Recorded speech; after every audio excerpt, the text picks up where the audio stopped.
Bonsoir à tous, bienvenue dans votre émission La Réunion Léla. C'est une semaine particulière qui commence, surtout pour les enfants de 0 à 77 ans, on va dire. On va dire qu'à 77 ans, on peut encore avoir sa maman.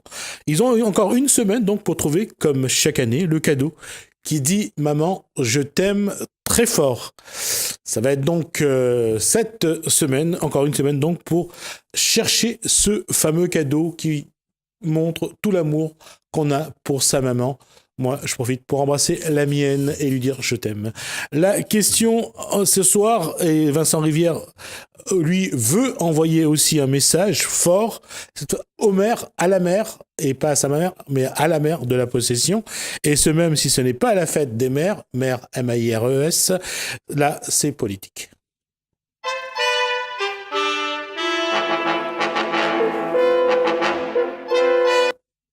Vincent Rivière, bonsoir. Bonsoir, Jasmine Ramoudou. Alors, c'est la fête des mères, donc ça sera ce dimanche-là, mais le cadeau pour la mère de la possession, c'est pas la même. Pas du tout. Déjà, la fête des mères, pour moi, c'est une fête avant tout commerciale et c'est pas uniquement le jour de la fête des mères qu'on doit aimer ses parents. Mais en ce qui concerne la vie de la possession, on a une situation assez particulière, vous savez, parce que depuis 2014, on a une nouvelle équipe qui est en place et justement, on avait beaucoup d'espoir parce que c'était avant tout une jeune et surtout une femme. Et on sait combien c'est difficile pour les femmes en politique d'émerger. Et ce qui s'est passé à la position, c'est qu'on a été vraiment déçus de l'attitude de quelqu'un qui se présentait comme le renouveau, femme, jeune, et qui au final adopte les mêmes habitudes des pires dinosaures en politique. C'est-à-dire ? C'est-à-dire, honnêtement, en termes de gestion, c'est catastrophique. Qu'est-ce qui se passe ? On a eu, je vais revenir là-dessus, 6 DGS en 4 ans. On a eu plusieurs directeurs de ressources humaines qui ont été changés. Aujourd'hui, la colonne vertébrale de l'administration possessionnaise est désossée. Elle ne fonctionne plus. La commune ne fonctionne plus. D'ailleurs, encore un exemple, vous n'êtes pas censé ignorer il devait avoir un conseil municipal le 3 mai. Le conseil municipal a été reporté et devinez pourquoi ? Il n'y avait pas de quorum.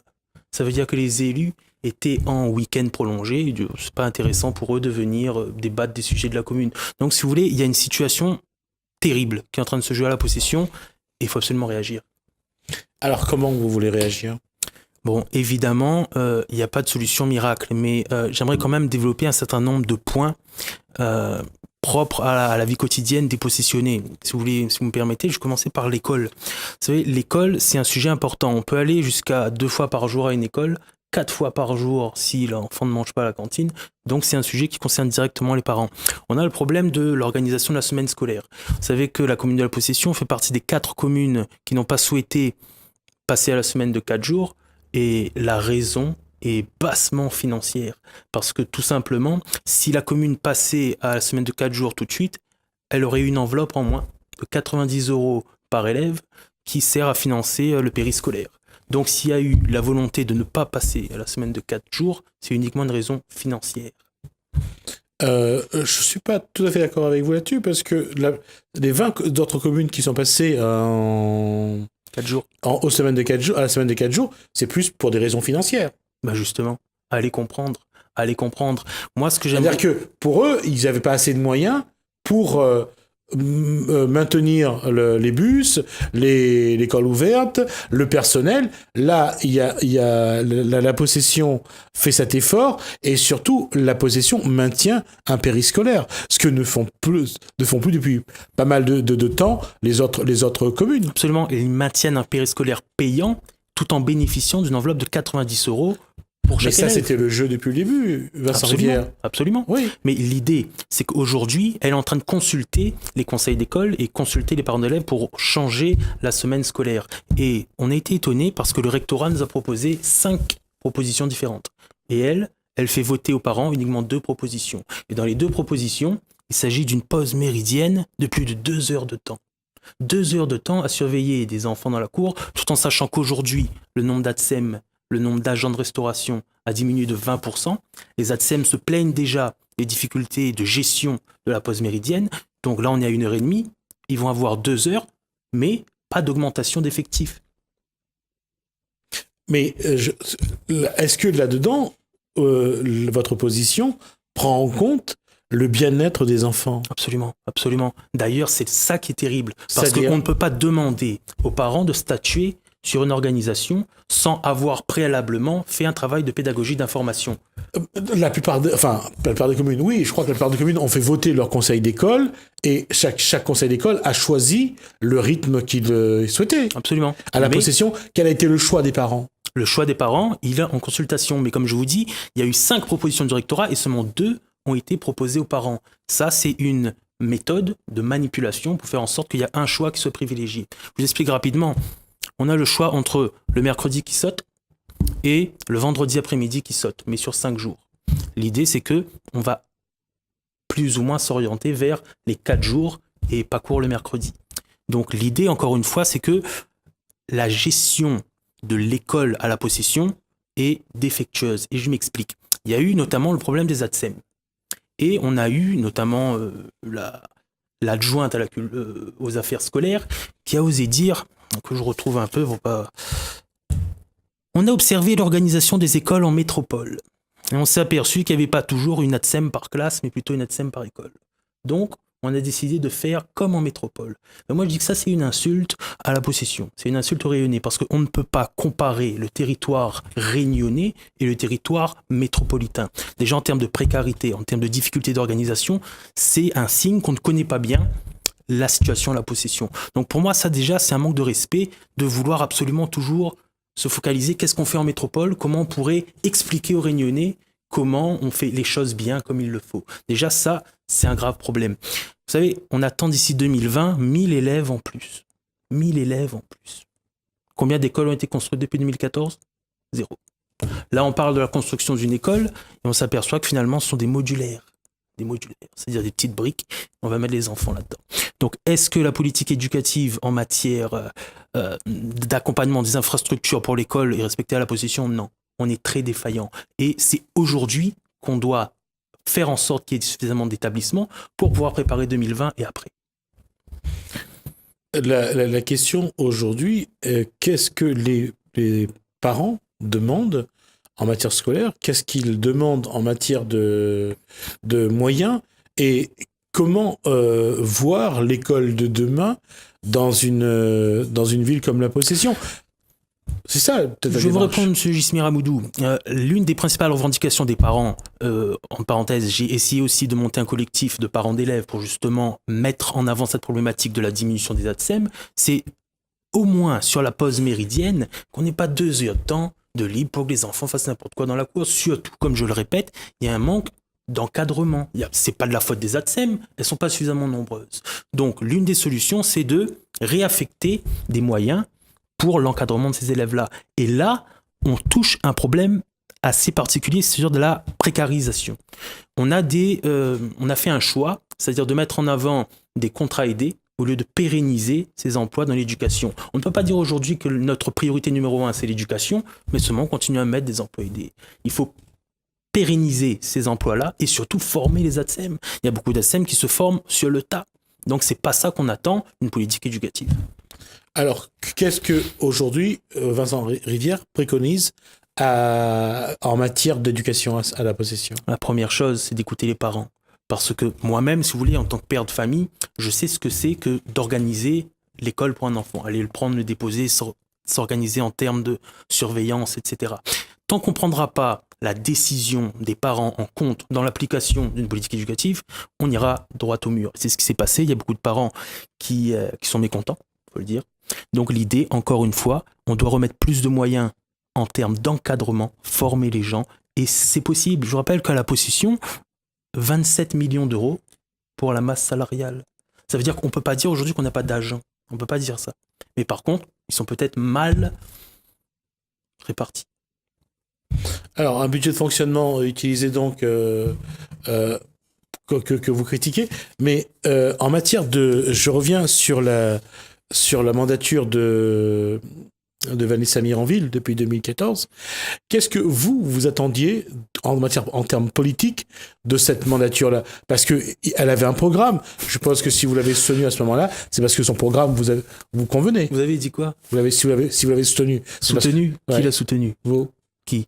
Vous, je sais pas si vous l'avez soutenu. Non, Vous avez, on l'a pas soutenu. vous avez dit tout à l'heure, vous étiez d'accord avec elle au départ, parce qu'elle était jeune, parce qu'elle était une femme. Non, j'ai dit qu'elle représentait l'espoir pour la jeunesse. Elle D'accord. représentait l'espoir pour les femmes. Mais à D'accord. aucun moment, on ne l'a soutenue. Et D'accord. l'idée, encore une fois, c'est que, si vous voulez, à la possession, on est sur un budget d'environ 69 millions. Okay, là-dedans, on a 43 millions de fonctionnement, à peu près 25 millions d'investissement. Et encore une fois, pour équilibrer ce budget-là, elle a tapé dans la poche des possessionnés pour faire en sorte justement qu'on puise à la fois dans les classes moyennes, mais aussi dans les classes défavorisées. Et s'il y a un point positif qu'on peut retenir de la gestion de Vanessa Mironville, c'est qu'elle a su créer une forme de cohésion sociale. Cohésion sociale en tapant aussi bien sur les pauvres que sur les riches. Parce que la hausse d'impôts, je rappelle qu'à la possession, 51% des foyers sont propriétaires. 51% de la population est propriétaire de leur logement. Donc c'est eux qui sont directement impactés par les hausses d'impôts. On rappelle 2 hausses d'impôts successitives, et la troisième, elle est déguisée par une augmentation du prix de l'eau. C'est une augmentation d'impôts déguisée, on en reparlera si on a l'occasion. Et l'idée, encore une fois, c'est que, si je me permettrais une comparaison, je dirais que c'est une excellente productrice laitière. Parce que les possessionnés sont des vaches à lait, et elle fait que puiser le lait de ces possessionnés-là. Et ça, c'est inacceptable. Alors, quand on parle de l'eau, pourquoi l'eau augmente? Parce que je crois que l'eau passe en régie avec Absolument. à mi-public, mi-privé, là, non? C'est ça. Tu sais, ce qui se passe avec l'eau à la possession, c'est terrible. Parce que vous avez un réseau vétuste. Un réseau vétuste, on est autour de 70% de pertes. C'est énorme. Donc ça nécessite des investissements.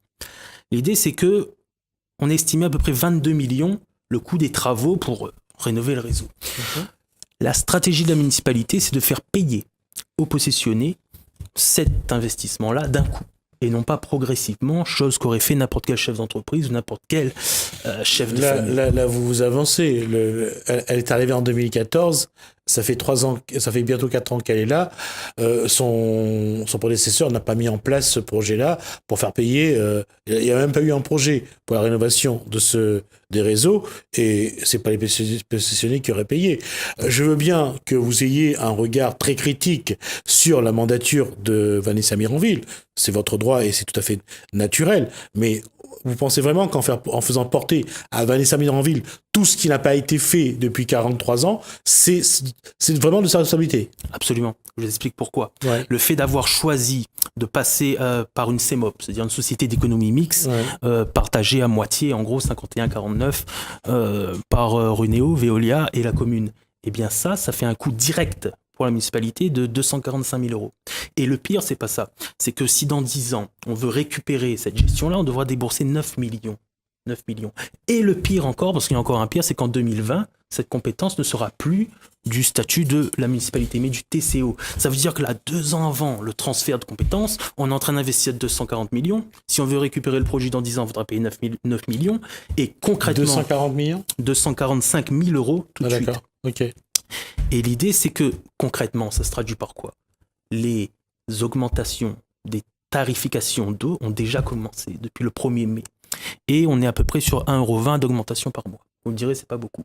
Sauf que ce qu'ils ont fait, et là c'est mesquin, c'est qu'ils ont modifié les premières tranches de consommation. Vous savez, M. Gissimir Aboudou, que plus on consomme, plus on paye. C'est logique.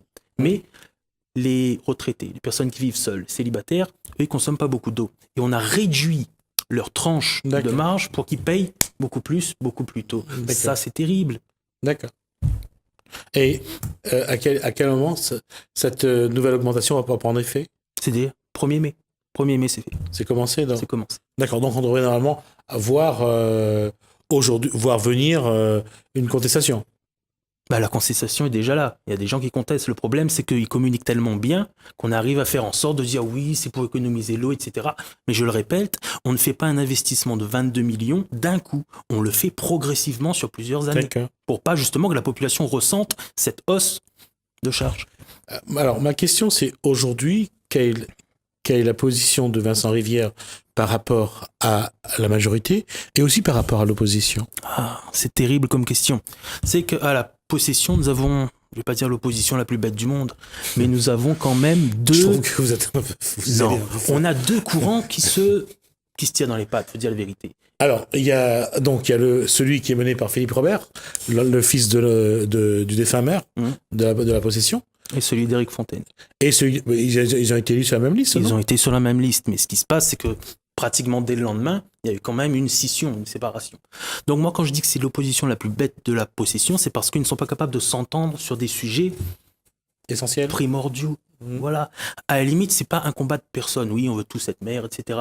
Mais là, il y a une situation catastrophique qui se joue à la possession. Je rappelle qu'on a eu 2 augmentations d'impôts, la commune qui ne fonctionne plus, et on arrive encore à avoir une opposition qui va chacun de son côté. Et dans cette opposition, il faut aussi rajouter Robert Tuco, l'ex-premier adjoint de Vanessa Miranville, qui lui aussi est dans le jeu politique. Non, à la possession. Il n'est pas dans le jeu, il a été mis hors jeu. Pourquoi? Politique, parce que justement, il était avec Vanessa Miranville et il a été éjecté. Pour des raisons X, on va pas rentrer dans il a fait. Mais l'idée, c'est qu'aujourd'hui, je ne le vois pas beaucoup prendre la tête de l'opposition. Alors, à tous les coups, il sera sûrement sur une liste, on verra. Mais aujourd'hui, c'est pas celui qui impulse cette opposition à la possession. Je le répète, il y a 2 personnes qui, en tout cas, dans le conseil municipal, s'illustrent. C'est d'un côté Philippe Robert, de l'autre côté Éric Fontaine. Alors, avec qui vous voulez aller? Avec Philippe Robert ou avec Éric Fontaine? Mais je comprends pas cette question. Pourquoi aller avec quelqu'un? Je sais pas. Je vous pose la question. Moi, vous allez... la première chose que j'aimerais faire, c'est réunir ces 2 couillons-là sur une table. D'accord. Faire en sorte qu'ils s'entendent. Parce qu'on peut plus jouer. On va peut-être juste corriger couillon parce que je pense pas que ça va lui faire plaisir. Non, c'est affectif. Ah, d'accord. Affectif, okay. Bien sûr, c'est affectif. D'accord. L'idée, c'est que il faut être capable de se mettre sur une table pour pouvoir discuter ensemble et mettre de côté les égos. Tant que ça sera pas faisable, c'est pas comme ça que la population va revenir voter. Est-ce que Vincent Rivière peut être l'élément fédérateur de ces 2 courants? Je suis de ceux qui pensent que la politique n'est pas une histoire d'homme ou de femme, mais une histoire d'idées. Ça, c'est lorsqu'on est dans l'opposition et qu'on veut aller vers un combat qu'on avance ça. Mais généralement, la preuve, Philippe Robert et aujourd'hui Éric Fontaine, si c'était vraiment un combat d'idées, ils auraient toujours été ensemble, vu qu'ils sont dans l'opposition. C'est pour ça. Aujourd'hui, c'est devenu un problème d'hommes. C'est ça. Mais moi, je suis ceux qui pensent que on ne doit pas mettre les égos en avant, mais d'abord les idées. Et peu importe si, comme vous dites, Vincent Rivière est présent ou pas en 2020, l'idée, c'est que les idées défendues par moi, mais quand je dis moi, c'est tous ceux qui sont derrière moi, soient aussi présentes dans le débat. Et là, on va pouvoir déblayer un peu le chemin. Je rappelle qu'aujourd'hui, l'un des principaux problèmes de notre démocratie, c'est la participation. Vous savez, c'est quoi le taux de participation? Non, pardon, le taux d'abstention aux dernières élections opposition? 71%. 71% d'abstention au premier tour des dernières élections. Ça veut dire que les gens ne votent plus. On parle de législative. D'accord. Donc c'est terrible et c'est pas comme ça qu'on va ramener les gens à voter. Parce que là, on est en train de décourager la population. Les gens qui se tirent dans les pattes, on a d'autres problèmes que ça. Et là, je reviens à ma question. Quel rôle veut jouer Vincent Rivière d'ici à 2020?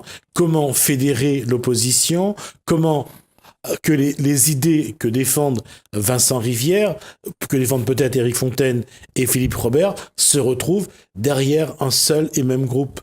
Eh bien, je pense que ça, il n'y a qu'une conscience collective qui pourrait émerger. L'idée, c'est qu'aujourd'hui, c'est évidemment trop tôt pour émerger une tête de liste. Mais l'idée, c'est que si il y a des convergences des programmes politiques, il n'y a pas de raison qu'ils ne se réunissent pas sur une même proposition, un même projet. Mais qu'est-ce que nous, on pourrait faire? Honnêtement, c'est l'alternative. Je vous explique pourquoi. Vanessa Miranville a représenté la jeunesse. Elle a échoué. Aujourd'hui, c'est normal que ce soit cette même jeunesse-là qui s'est sentie trahie, qui reparte au combat et qui montre qu'il y a un autre visage à retenir de cette jeunesse-là. Et que ce n'est pas forcément une jeunesse qui va se corrompre en adoptant des méthodes pas en adéquation avec cette jeunesse-là, justement. Alors, quelle jeunesse incarne Vincent Rivière aujourd'hui? C'est une question terrible. Quelle jeunesse j'incarne? Bon, déjà, je vais vous expliquer quelque chose. J'ai fait la totalité de mes études à La Réunion. Parce que justement, j'ai refusé de m'expatrier pour me former et pour peut-être un jour revenir. L'idée, c'est que j'ai fait la totalité de mes études et j'ai trouvé un emploi à La Réunion. Vous avez fait quelles études? En histoire. Master, bac plus 5, histoire. Mais l'idée, c'est que... Vous êtes professeur aujourd'hui? Professeur en histoire. Et si je fais un état des lieux du pourcentage des gens de ma promotion au lycée qui sont encore à La Réunion aujourd'hui, on doit être à 10-20%. La plupart de la jeunesse a quitté La Réunion pour aller se former ailleurs et rester travailler ailleurs. Donc quel message on enverrait si un jeune qui insiste pour travailler à La Réunion, pour rester à La Réunion, là où il est né, eh bien, ils baissent les bras. Non, je pense que l'engagement politique, c'est juste la continuité de ce combat-là. Donc l'idée, c'est que il y a des gens aujourd'hui qui ne parlent plus, qui ne s'expriment plus parce que justement, ils n'ont plus confiance en cette classe politique. Je les comprends. Je les comprends parce que c'est moche ce qui est en train de se jouer. Et s'il n'y a pas un moment, quelqu'un qui vit les mêmes conditions que la jeunesse, que la population réunionnaise, qui à un moment monte au créneau pour essayer de prendre le pouvoir et essayer de rétablir des choses qu'on connaît, parce que c'est des choses que j'ai vécues, à mon avis, c'est pas comme ça qu'on pourra refaire gagner la confiance de l'électeur. Alors, aujourd'hui, il y a une démarche. Vincent Rivière veut incarner une idée, veut incarner des idées, un mouvement, un élan. Qu'est-ce que Vincent Rivière veut amener dans ce débat politique ? De la logique. C'est-à-dire ? De la logique, la sincérité. L'idée, c'est qu'à la possession, il y a un certain nombre de problèmes, un certain nombre de thèmes qui nécessitent un traitement. Et l'idée, c'est que le traitement n'est pas facile, mais est réalisable. Si vous voulez, on peut prendre l'exemple, c'est voilà, le port de la possession. Vous savez que la possession a un port. La possession, c'était un village de 8000 pêcheurs dans les années 70. C'est devenu une ville de plus de 30 000 habitants. Aujourd'hui, le port de la possession fait pitié. Je suis désolé de vous dire, ça fait pitié. On a des pêcheurs, et l'idée, c'est que dans les 2 prochaines décennies, les ressources halieutiques vont se développer, c'est-à-dire l'exploitation des poissons, etc., de produits de la mer. Et est-ce que la possession va rester en marge de ce développement, ou est-ce qu'on va se doter dès maintenant d'équipements qui nous permettront de surfer sur cette vague des ressources halieutiques ? L'idée, c'est comment aujourd'hui on peut transformer le minable port de pêche possessionné en un véritable port de plaisance, port de pêche. Et il faut, à mon sens, développer la pêche traditionnelle, mais aussi la pêche côtière. Parce que, vous savez, il y a beaucoup de pêcheurs qui vont à la pêche, mais le port de la possession est très petit, pourtant il est très réputé en poisson. L'idée, c'est de construire un débarcadère le plus long possible, comme à Saint-Paul, faire en sorte que le développement de la pêche côtière se fasse, mais aussi proposer des solutions de stockage, de mouillage des petits canottes dans le port même, pour justement profiter dans les 2 décennies qui arrivent, du développement des ressources halieutiques. Donc, si vous voulez, c'est des petits sujets comme ça qui doivent être traités. On peut parler aussi de l'insécurité. Vous savez, à la possession, le sentiment d'insécurité grandit. La semaine dernière, il y a encore un snack qui s'est fait cambrioler à Altela. D'ailleurs, pour la petite histoire, on a retrouvé les voleurs parce que c'est le père qui a vu les voleurs rentrer avec des sacs de riz. Et il s'est dit, est-ce qu'ils viennent de ces sacs de riz là ? Donc on a encore quand même une conscience éducative des parents qui c'est quand même de... On avait parlé de la vidéosurveillance. Vidéosurveillance, notamment aux abords de Moulin-Joly. Au lycée, il y a eu beaucoup d'actes de raquettes, etc. Et on ne voit pas le jour de ce projet-là. Vous savez, à la possession, c'est les vols et dégradations qui sont les plus nombreuses. Les délits à l'automobile, c'est-à-dire on casse la voiture, et c'est notamment les cambriolages. Les cambriolages qui posent aussi problème. Donc là-dessus, il y a 2 questions qui soulèvent. Est-ce que l'effectif de gendarmes a suivi l'évolution démographique de la population ? En gros, est-ce qu'il y a plus de gendarmes aujourd'hui pour traiter ce type de problème-là ou pas ? La réponse est non, il n'y en a pas plus. Deuxièmement, le maire est responsable sur son territoire de l'animation de la politique préventive. Aucune action préventive n'est réalisée en termes de délinquance à la possession. Donc là-dessus, il y a défaillance des services municipaux et il y a des solutions. Encore, il y a des solutions. Je prends l'exemple de Grenoble. Grenoble, métropole hexagonale, qui connaît un fort taux de délinquance. Ce qu'ils ont fait, c'est qu'ils ont mis en place des patrouilles de la police municipale dans des secteurs précis. Et comment la vidéosurveillance pourrait venir compléter ce système-là ? Moi, je pense qu'aujourd'hui, 90% des cambriolages se résoudent grâce à la vidéosurveillance. On arrive à prendre la plaque d'immatriculation d'un véhicule qui passe dans un rond-point à 2h, 3h du matin, on a une piste pour enquêter. Donc, à mon sens, développer la prévention, développer les patrouilles police municipale, coupler tout ça avec sécurité, vidéosurveillance, et on devrait voir infléchir le phénomène. Alors, ça c'est pour la délinquance, la sécurité. Aujourd'hui, quels sont les autres, les autres thèmes que vous allez développer dans les semaines et les mois à venir ? Monsieur Jismir Aboudou, vous êtes déjà allé à la possession récemment ? Oui. Oui. Je vous disais, quelqu'un qui vient à la possession en ce moment, il est choqué par un phénomène, c'est-à-dire l'embouteillage. Il y a des problèmes d'embouteillage et de circulation. Surtout qu'on compte à la possession, on va compter d'ici 2020 5000 habitants en plus. On va passer de 32 à 37 000 habitants. Quelles infrastructures d'aménagement du territoire ont été réalisées pour permettre une fluidification de la circulation ? Aucun. L'idée, c'est que nous, ce qu'on veut déjà proposer, c'est une modification du plan de circulation. Parce que la possession est la seule ville à La Réunion où lorsqu'on quitte la nationale, on est prioritaire par rapport à ceux de la ville. Et ça pose quoi comme problème? À chaque fois que la route du littoral est basculée, tout le monde bifurque par la possession et du coup la possession ne respire plus. Ça, c'est un élément. Il y a aussi la nécessité de la création d'un échangeur au niveau de la Ravina Marquet. Parce que je rappelle que Palona Ravina Marquet, il va y avoir le projet Cœur de Ville et 5000 habitants de plus. Il faut absolument créer des accès vers la voie nationale. Donc, si vous voulez, il y a des solutions. Encore faut-il la volonté politique de les appliquer. Et ça, on reste sur la circulation. Là, on parle. Et il y a aussi le fait qu'aujourd'hui, la possession, bientôt, ils travaillent déjà sur le deuxième îlot, c'est-à-dire la canopée.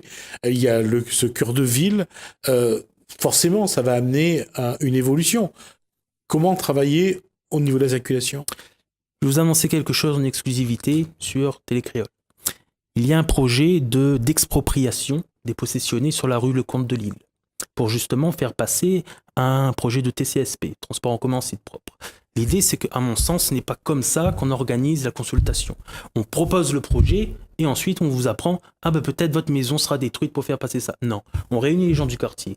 On voit d'abord quelle solution peut être envisagée et on prend l'avis des gens. Ça, c'est la base de toute élaboration d'une réponse politique. Là, ce qui se passe, c'est que toute la rue Lecomte de Lille va être réaménagée. Et il y a des propriétaires qui vont être expropriés. D'ailleurs, j'invite les possessionnés à se rendre sur le site du TCO pour consulter le dossier pour vérifier justement si votre propriété est concernée par cette expropriation ou pas. Et là-dessus, comment vous allez agir? Écoutez, évidemment, il faut développer le transport en commun en site propre. Il faut développer les lignes de bus. Mais parlons-en justement des lignes de bus. Je ne peux pas arriver aujourd'hui à Télécréole et pas parler de la situation des bus à la possession. Vous savez, il n'y a pas un mois où dans les écarts, je pense à Ravina Malheur, Pichette, Dodane, il y a un bus qui tombe en panne. Je vous explique. Vous êtes en train de rouler et vous voyez un moment 30, 40 personnes qui marchent en file indienne sur la rue départementale.